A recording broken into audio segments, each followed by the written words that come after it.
Hi, I'm Pamela. And I'm Susanna. Welcome to The Gussie, our weekly podcast for design junkies. At The Gussie, we break down the process of design and decode the many components that go into creating beautiful spaces, from treasure hunting to furniture layouts, textiles, and much, much more.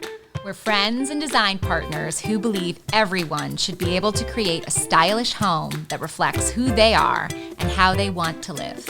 Plus, we love to talk. Let's get into it. Hi, Pam. Hi, Susanna. I did promise I would call you Pamela, but I can't help myself.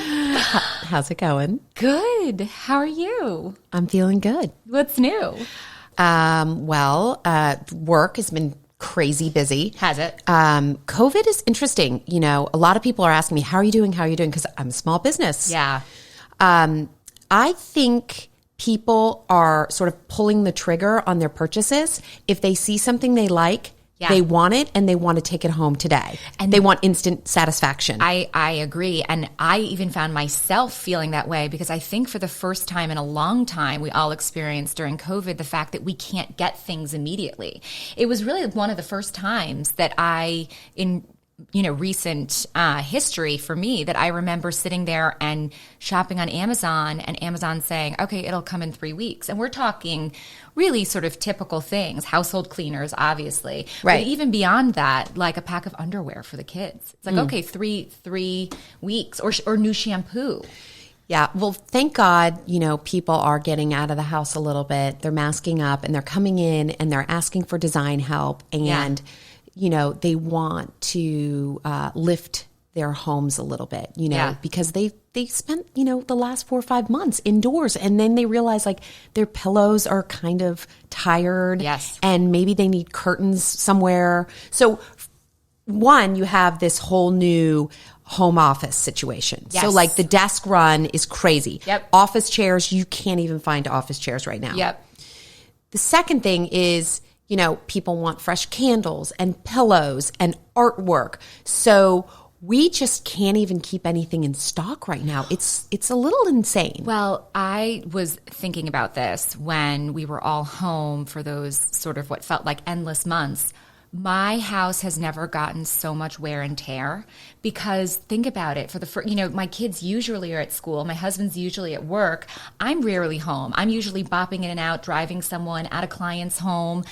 The amount of wear and tear, spills, nicks, of the paint, peeling of the wallpaper. I mean, when summer sort of came and finally there was a little bit of a reprieve and we were able to get out get away for a bit, I just remember just feeling grateful that my house had, a few weeks to breathe. Well, you're lucky because you have girls. And at some point, for me, with having boys, the boys throw a ball up on the ceiling.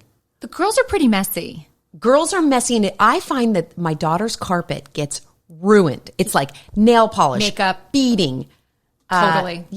It's a mess. Slime. Well, I know Kiki's past this. Yeah, we're over the slime. Oh, slime. It's just, we finally I only have You're one. You're still doing slime? Just one. Okay. My 6-year-old is still into slime, and she's moving off it, but every few months, she gets Do you know what the new thing is now for the tweens? Do you? Yeah. What? Well, I have a teenager. So what? It's acrylic nails. No. Yeah. We did that. The tips. Yeah. Oh. But with the crazy glue, which is like, I can't even believe she would open up crazy glue and put it anywhere near her fingernails. Oh, I know. Well, because we've all done that. Like, I've had a little piece falling off, a sofa, a little tassel, and we've all done the crazy glue where you sit and hold it, and then you're like, I am stuck to the sofa now. My skin is peeling off. So, should we get to today's special topic? Absolutely. Let's do it. Okay. So today's special topic is, we've called it the Naked Truth. And what we're really talking about is really kind of budgets and that kind of gritty, non-glamorous aspect of design that is, still such a huge, important part of the process. An important part and kind of a taboo when you start to sit down with people. And one of the things I realize when you sit down with people and talk budget is that people feel a little uncomfortable discussing financial things. It's so happens true. to be something we hold private. Yes. And it also makes people feel like they're exposed. Yes. It's like if you walk into a car dealership Yeah. and you say, I have $25,000 to spend on a car, Yeah. They're going to take every penny of it. Yep. But in design, people feel a little like if I give them a big number, Yep. they're going to go and they're I know. they're going to bring me the most expensive things. But if I give them a lower end budget, that will give me a little bit of room. So there's already this uncomfortable, not transparent situation going on with budget. So I try to really make sure that people understand there is no shame in it. Just let's talk. Yeah. It's so true that I think that, so the first sort of thing hearing you talk, the first thing that really jumped out at me is that feeling of vulnerability that people have when they sit and they give you a number. And they feel exposed and they feel like they're letting you in on sort of this secret of this is how much money I have for this. Or they'll ask you, what do you think it will cost? Right. Which is like saying, do you want to drive a Volvo or a Ferrari? It's really hard. I mean, my strong feeling, having done this now for a number of years, I think I first approached projects and thought, design is supposed to be glamorous. Design is supposed to be fun and footloose and just relaxed. And I don't want to muddy the waters with a client with a discussion of budget, which just seems so dry and really honestly, just as you said, so taboo and so personal. So I would just kind of launch right into it. But inevitably, you'd get 2 or 3 weeks in and you've gone through this design process, you've collected all these fabrics and you're finally invoicing. And suddenly it's like, ooh, that's not how much I thought that was going to be. And so whether you approach it at the beginning or sort of, the nail sort of, or, the shit hits the fan, in the midway, at some point, someone is, budget is going to become an issue. Right. So I've sort of my new thing, and I've really you try to talk numbers, solid numbers. I always say to people, I'm not the cheapest game in town, but I'm also not the most expensive. Yes. I'm going to look for things that have value. Yep. And I'm going to try to steer you into a very comfortable place in terms of your budget. However, I don't always like to be sort of cuckolded to a certain number. Like I don't want someone to say, I have $20,000. That's it for my living room, because it's difficult for me. And the other thing, can we just talk about this really quick, is that I always try to explain to people that $20,000 that you think it's going to cost to do the room, you're not taking into consideration, I have to make some money on it somewhere. Yep. I mean, design, it's not free. I know we never like talking about that, but of course, why there's would a percentage that's got to be backed out for me. Yes. You have shipping. Yeah. You have delivery, it's sort of like if you go out and buy an ice cream that's $3. Yeah. The ice cream doesn't cost $3. Of course. The ice cream costs the gas to get there. Yep. Your time. Yep. It's taxed. Yep. And then, all of a sudden that ice cream is not $3. It's actually $5. Yeah. So people have to understand there are a lot of hidden costs. Yeah. And when they just give you a flat budget and they say, no, I cannot go over $20,000. Yeah. I have to say to them, well, then you're really saying like 15 or 14. Right. With all these other things. Exactly. Right. Well, so again, you just exactly as you said, I think that was sort of my impulse, was to not ask them for a number. And also because I was less experienced and didn't necessarily know exactly how much things were going to cost. And also, as the process would go on, often I would find clients sort of getting bit by the bug and expanding kind of what they had thought they wanted to do. So if they came to me for a living room, I would find that they would suddenly say, okay, but now the dining room looks terrible, or the entry needs to be done also.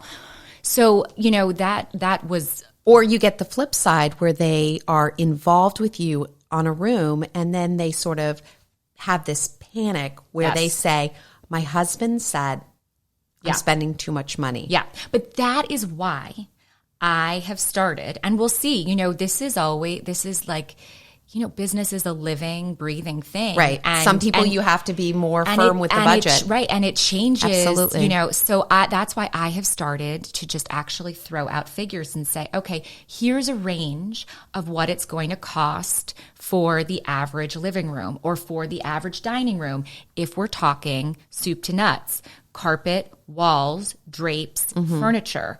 I don't include accessories and art in that first round because, generally it's, what we're really looking at is phase one. And, so far I have to say the clients, there's almost been like a sense of relief, they sort of like, thank you, because I just had no sense, of what it was going to cost. So that's sort of where I am right now. And, I think that I will say the other thing, in addition to kind of putting clients at rest, but I say that when I say at rest, it's not because they're like, oh, wow, that costs less than I thought, because it always costs more. Right. I'm sure the numbers I'm throwing out. It's kind of like your wedding dress. It's exactly you like go that. in and you try on this beautiful dress and you say, no, I have, $5,000 to spend. Yeah. And then all of a sudden you Totally. try on this great dress and it's $6,500 and you look over and you go, no, I need the dress. I know. Well, right. But Say yes to the dress. Say yes to the decorating. I remember when I was planning my wedding, I remember the wedding planner saying to my mom, whatever you think it's going to cost, double it. And I actually think design is like that. Now, it is a major luxury. That would be a very difficult thing for most people to swallow if you say double it. Whatever you think it's going to cost, not what, double it. I think that's true. I think that people are very optimistic. Are very hopeful when it comes to what they're going to spend and how much it's going to cost. I find myself doing that. Even when I design for myself and I know to a T how much things cost, I'm like, to renovate my daughter's room is going to be $5,000. And lo and behold, inevitably it's like 10. 8,000, 10,000. Yeah. However, I will interject with the construction costs. Yeah. When you're working with a contractor, if they were double what they said it was going to cost, you'd fire them. Yeah, but that's 100% true, but I will just caveat that they're two different things. First of all, we're not saying double what your designer says it's going to cost. We're saying double what you think it's going to cost. Okay. So that's Great one point. But another point that I actually think is helpful on that is that the span of what things cost for a decorator, the kind of the difference between the kind of goods we can sell and the materials for a contractor are very different. For example, the cost of a silk versus the cost of, Absolutely. a cost poly. of a wallpaper. If you did Philip Jeffries Correct. in your dining room versus a Tebow, that's a there lot. Are huge swings. So, Right. I think that, just sort of backing up to kind of where we were getting, I think that I do like people to understand it's going to cost more than you think it's going to cost, just because I think we just naturally as human beings, and design is a little mystical. It's really hard to know what these things actually cost. It's not like a lot of stuff is sold to the trade. So it's not like you have a ton of access to, to all of the different costs. It's not like you see price lists. So, just be prepared that it's going to be a little bit more than you think. I also think though that it could be less. Sometimes it is. Sometimes you just get this moment where, all of a sudden you turn to a client and you say, you know what, those dining chairs are going to work. But that's a small miracle. And I know we're going to talk about it. We're going to talk about that. It is a small miracle. That's a small miracle, but be grateful for that. Another thing that is helpful when you go through a budget with someone to begin with is that you can, as a designer, it gives me the freedom to really be able to rock the high-low. And I know the high-low is something that we talk about a lot in design, and, it's really kind of become the standard, right? To have in everything we do. To have it is absolutely the standard in the way you dress. Yeah. In the way you live your life. Yes.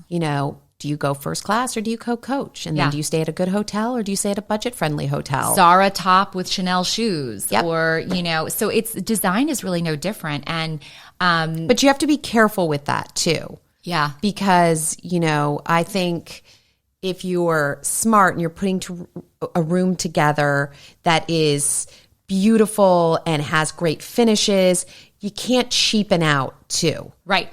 You can't like say to yourself, well, I'm going to go on Wayfair and get the $3.99 chair. Yeah. And then suddenly you walk in and you say, oh God, the finish is not right in this room. Well, that's what, I mean, and this sort of segues back into some of our previous, podcasts, but that's where getting you might get a great deal at a consignment store or a vintage place. And, maybe you just put a vintage chair in there and maybe it needs some gussieing, maybe it doesn't, or my preference is placeholder. And when I say that, maybe it's just not even buying anything. It's just, we've said this before, living with less, doing the dining room, but saying, you know what, I can't afford right now the custom banquette in the corner that I really want.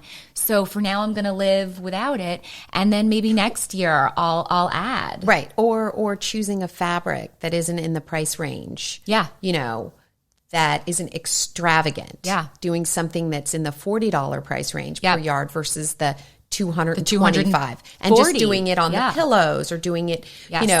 Or just the pillow front. Or, I once saw actually a friend of mine, a peer designer, I saw her do a beautiful curtain in a Galbraith and Paul pattern, which, Galbraith and Paul is beautiful fabric. I think it's at Holland and Sherry.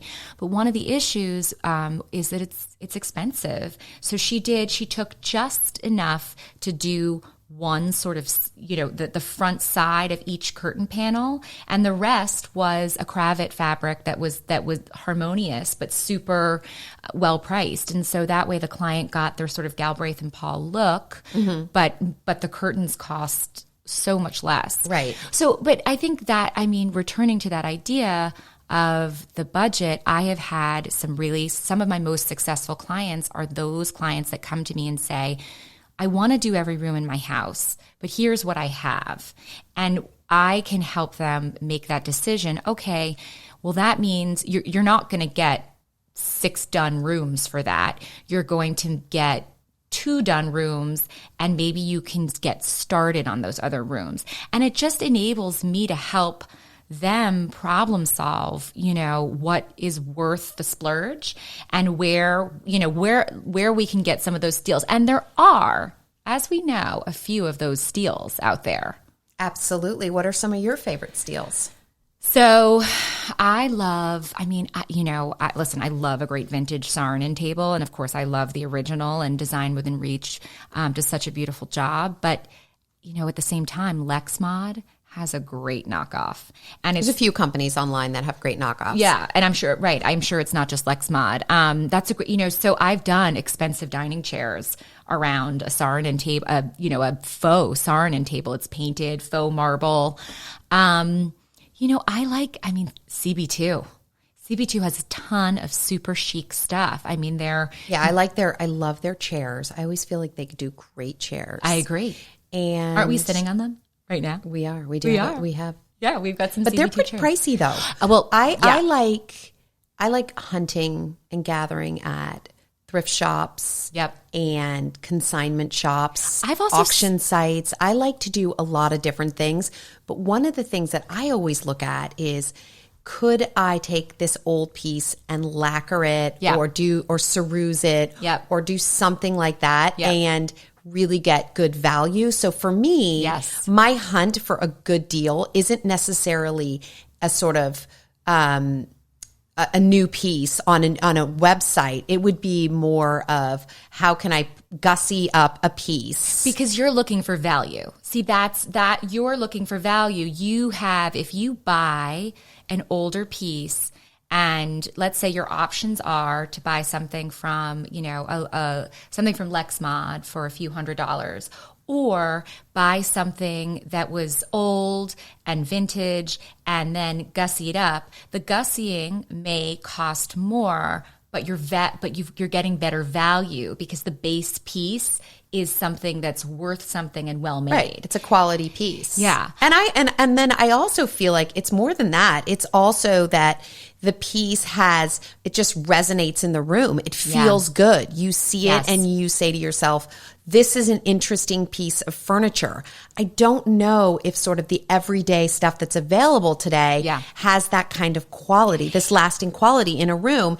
And one of the things that I love about great designers is they really know how to take unexpected finds and put them in the limelight of a room. I mean, I'm sorry, but the best designers do that. They take these antique pieces, these vintage pieces, and they show them off. And these are the rooms that make the cover of the magazine. Yep. If you walk into a room and you sort of say, that's a CV2 table. Yeah. Those are, that's a restoration hardware sofa. Yeah. To me, that doesn't feel good. Yeah. I don't want to know where your sofa's from as soon as I walk in the room. It's like buying the suite from Sears, as my grandmother always said. And I think I'm so happy that there are such wonderful resources today, like Cherish, First Dibs, Picasso. I mean, I'm just going to run the gamut. I mean, you can even find things on, what is it, Let Go?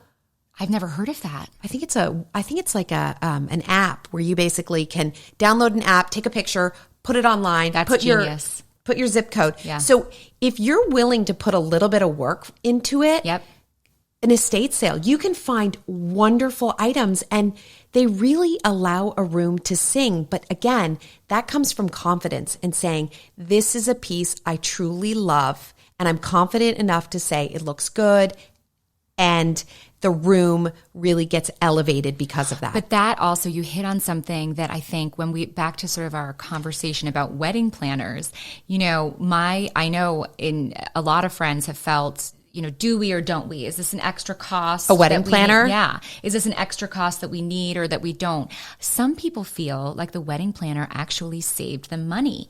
And I have to say, I often feel that even though you do pay a designer, that sometimes designers in the long run can save you money because of your ability to find those unique things. Absolutely. And also because people then don't make the mistakes that they would make on their own. And not all designers are good at everything. Of course. So here's an example. Except for us, Pam. Here's an example. I'm building a home right now, and I have hired a kitchen designer. Right. Which is like, my husband's sort of shocked that I needed a kitchen designer. He's like, well, you can go and pick out the cabinetry and the hardware. That's not what I need the help with. Yep. What I need the help with is organizing, flow.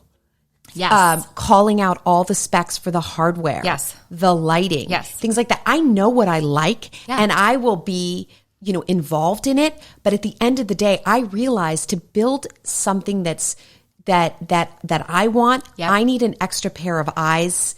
I need expertise, and I'm willing to pay for it. And I'm even willing to pay. Sometimes I even wonder, should I hire a designer just because I'm so busy? Yep. And when you're doing your own house, you get into this almost like it's difficult. It's like tunnel vision. Yep. If someone gives you a blank space, that can be pretty scary for a designer. Oh, I totally agree. And I think that sometimes our minds are so overwhelmed or so filled with the projects that we're doing that our own homes are sort of an afterthought. And the amount of mistakes I've made because I've, in a rush, ordered a wallpaper, or in a rush, ordered a carpet. And then, or a piece of furniture that doesn't fit. But working within the bones of a house is one thing. When you're building from scratch, I couldn't imagine. Oh my gosh, I know every detail. Well, but so by the same token, I hired a construction manager when I was doing my kitchen, who you're using, and I love her. And we're gonna have to have her. Oh, of course, because she, and again, I thought, okay, I'm a designer. This is such a frivolous expense. No. And when I went to sort of talk to, you've got to do your homework, whether it's just a designer, a contractor, a construction manager, whatever it is. When I went and did my homework and talked to some of the people she'd worked with, they all said, at the end of the day, she saved us money because we avoided mistake after mistake. Or you value her time and expertise, and we are willing to pay a premium. Right. And I will say, forget about saving money. Right. How about just the premium for having a well-designed home? A better product. And also, time is money.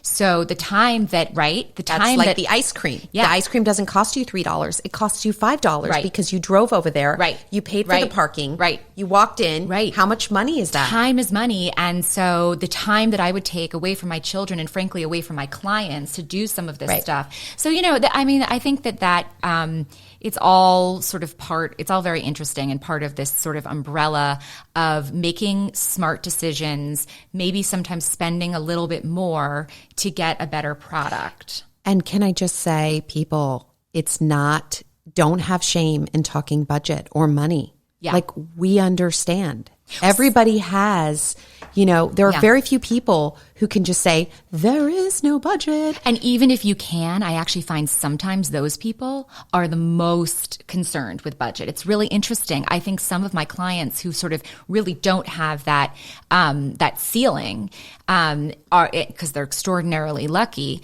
they want to make sure they're getting good value, and it's funny, that I think sometimes people feel like, well, I have to sort of pretend that the sky's the limit. Don't pretend the sky's the limit. The sky isn't the limit, and it will save us work and time and save you money in the long run if we're upfront about what you want to do and what you can't do, what you can afford and what you can't afford, or what you just haven't allocated towards this particular project. Absolutely. We get it. Like, we're moms. So can we talk about the list that I wrote one night when I was in the middle of the night, woke up. Yep. And I had come up with a list, but we're not going to give the whole list. Right. So our Gussie for today, I guess, are we getting to it, Pam? I think we should do my list for the Gussie, for the Gussie of the day. I think we should too. Okay, so before we get to the Gussie, just wrapping up our special topic and our budget conversation, just a few sort of takeaways I think are: 1, don't be afraid to talk budget. 2, don't shop your designer. Unless the fastest way to lose your designer is to shop her. Right. Or him. Right. But generally be honest, be open, and just, I think have that conversation. And because I think that from that, you and your designer, everything will just be more relaxed than if you're getting huge invoices that are double what you sort of thought. And if you get to a point in the design where you're feeling like, the value's not there, or you feel like you're being overcharged, just have a very frank conversation with your designer. Yep. I think what designers need, like everybody, is just communication. Yeah, we just want to know that if you're not feeling well about what we're doing, don't tell your friends and then let us find out about it. Right. That's an awful feeling. And I think that to the extent that you are designing for yourself, because we know a lot of our listeners are,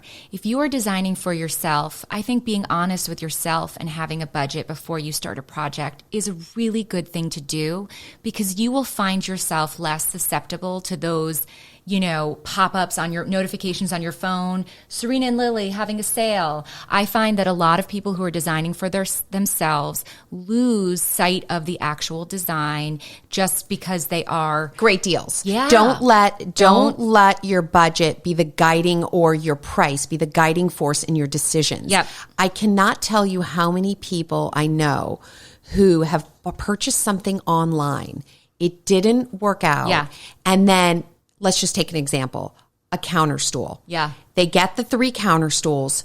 They hate them. Yep. And then the cost to return them is, because a lot of these places will say free shipping. Yes. There is no free shipping. Hold on. I know. Pam, because we're going to get to that. All right, I know. so here you are previewing. So when you go to return, wait a second. When you go to return, and then you find out the shipping is $600 to return it. I know. Now you're stuck. Now you're stuck. Now you're stuck with your $800 in bar stools or counter stools that you don't like. Yep. And maybe you can consign it, but regardless, you're losing money. You're losing money. So we're going to get to our Gussie today. Oh, yes. Chris, do we have that I'm talking to our producer, Chris. Hey, Chris. Hey, Chris. Do we have that fun, Gussie button? Okay, let's do it. Okay. Let's do it. Yes. All right. I like it. Wait. It sounds a little Disney. Okay. We may have I feel like I should turn and have like a purple dress on and a wand. Fair point. We may need something a little bit chicer. I don't know. Let's do one more time. We heard it earlier. I kind of like it. I mean, all right, work in progress. Yes. We heard it earlier, and the Gussie intro will change. But for right now, let's just you change your shoes, you change your wallpaper. Yes. Why not change your intro? All right. So I just want to preface today's Gussie. So today's the Gussie is in keeping with our episode title, the Naked Truth, because we're really kind of hitting a few key points about working with a designer, but also just general overall design sort of, rules. And one of the things, I just want to, not to embarrass you, Pam, but I woke up one day a few years ago to a text from Pam with a list of 40 truths. And it was like Pam's Jerry Maguire moment, you know? She was like up in the middle of the night. I was. Had read an article, or maybe, I can't remember what the genesis of it was, if she'd read an article or she'd had a particular experience with a client, but sort of you could tell. And she was just feverish with this list of so from Pam's Jerry Maguire moment, we have sort of whittled it down to 5, I think, really great points that I think are going to be super helpful. I don't know if the way we have it set up is the right way to say it. So let's just start. Yeah, do it. Let me just start and say, Pam. Okay, so the first one is in design. Yep. Nothing is childproof, period. Yep. Nothing really is pee-proof, no. Period. No. Dog-proof, teenage-proof. There's nothing. Red wine. There is nothing proof. No, nothing's proof. It doesn't matter. It doesn't.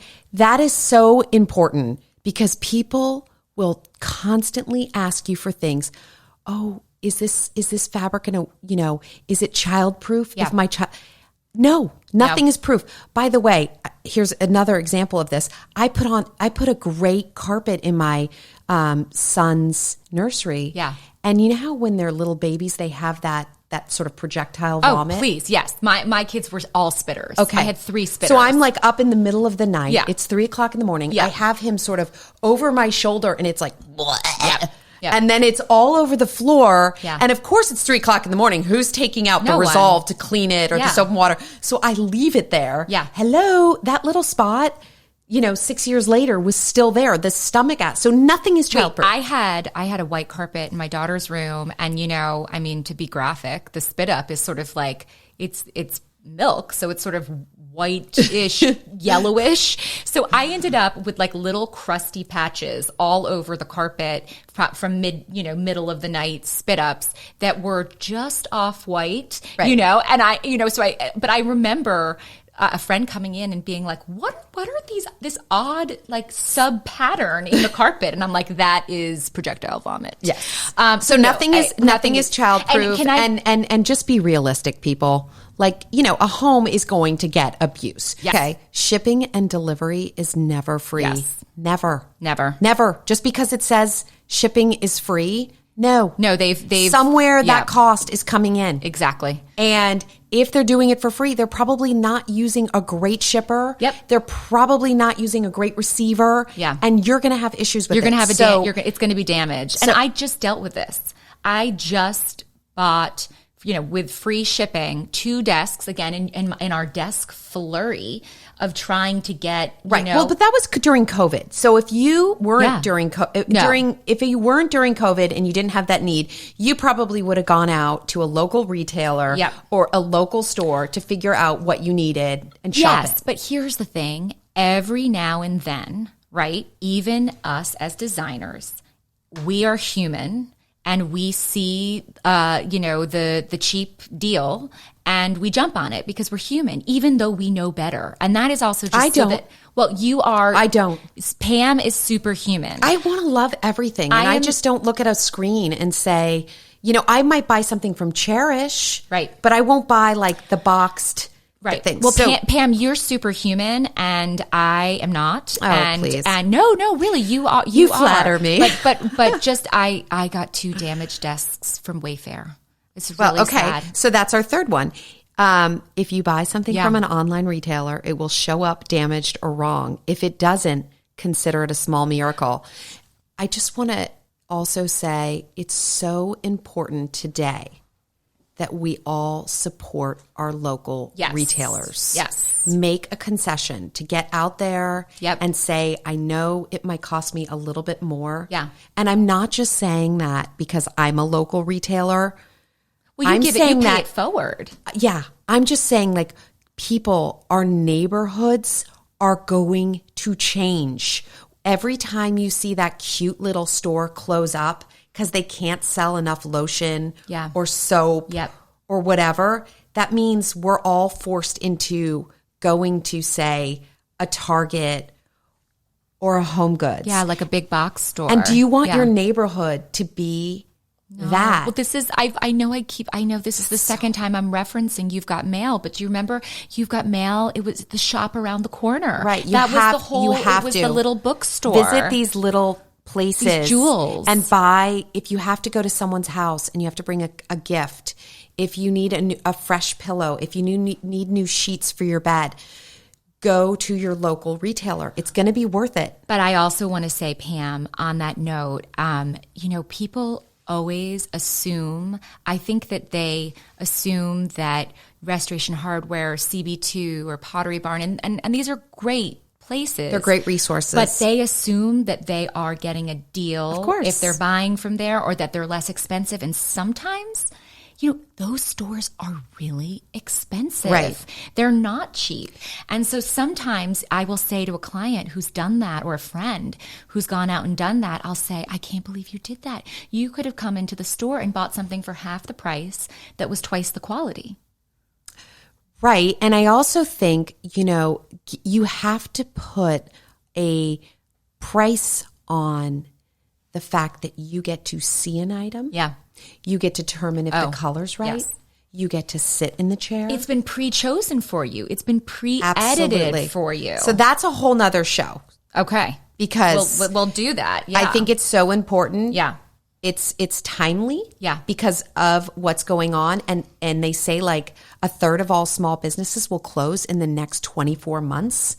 Yeah. That's pretty frightening. Those are frightening statistics. Yep. That means your neighborhood could have a lot of nail shops, a lot of banks, and a lot of pop-ups. Yeah. And so, okay. All right, we're going to. So the other thing is, that next time. My other part of the list was very different, but I would definitely say treating your designer poorly is the fastest way to double your expense and get half the expertise. Listen, but see, here's the point. I think the point you're trying to make is that even people you pay deserve respect and consideration. So just because you are paying someone for something doesn't mean that you shouldn't treat them with respect and thoughtfulness, and doesn't mean that, that okay, well, I can kind of just now, they're at my beck and call. I can just now kind of, right. That is not, that you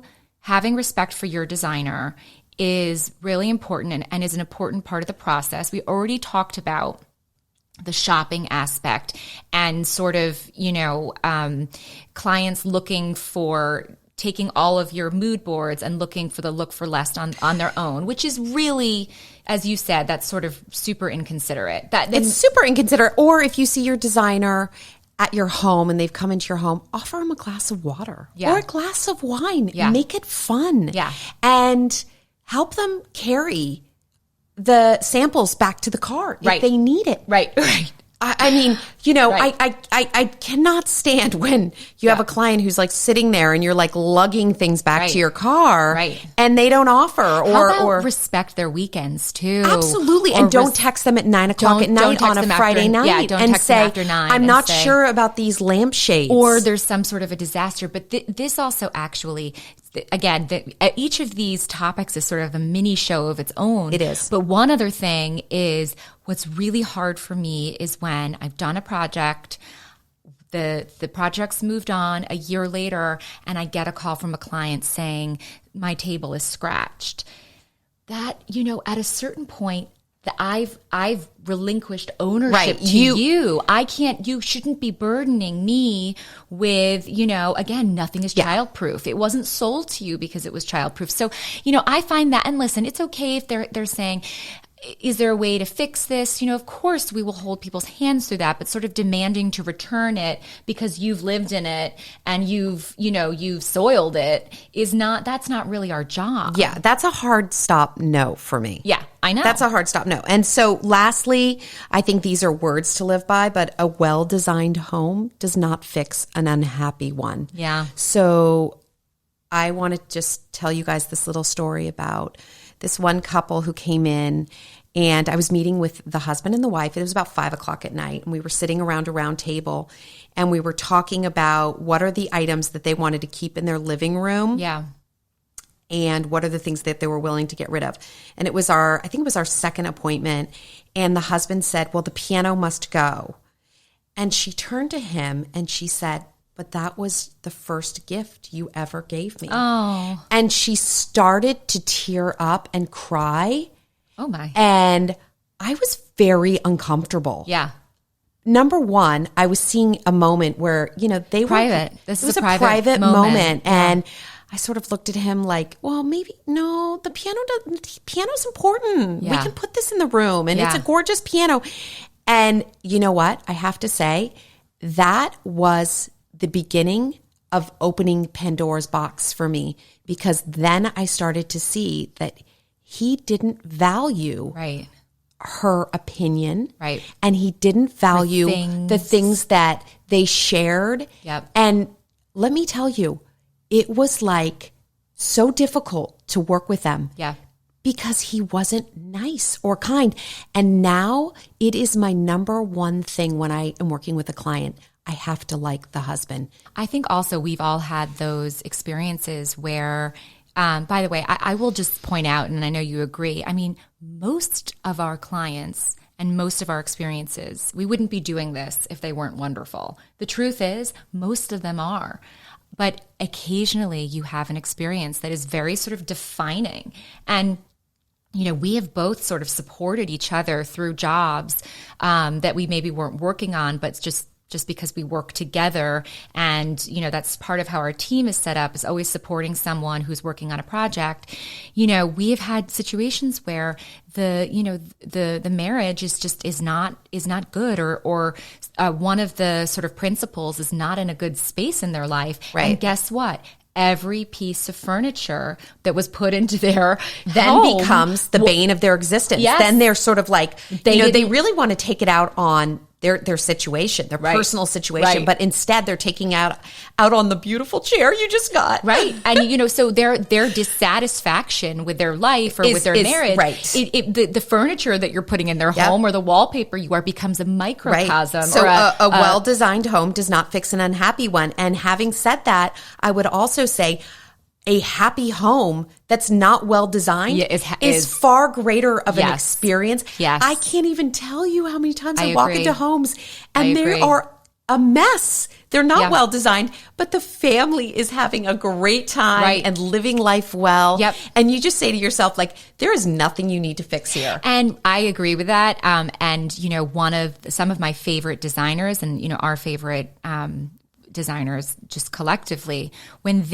you read their books or when you see photographs of their work, you often see umbrellas or children's artwork, or that there's that added layer of richness, which is the fact that a happy family lives here and loves this home. And, that is sort of the secret sauce. Right. And often when we go over to people's homes, I don't know if this happens with you, is that they get in this sort of really stressed mode of like, a designer is coming to my house. Yes. I need to put everything away. Yeah. I need to make my house look as pretty as possible. And these could be your friends. Yeah.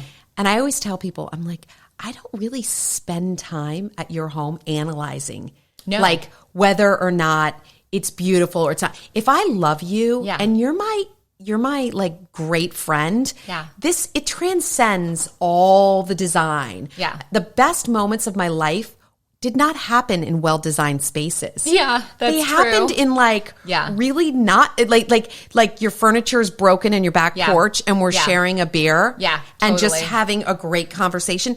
Those are moments. Yep. So I think people need to chill out on the it's like makeup. They think if they just have more makeup on, they're going to look more beautiful.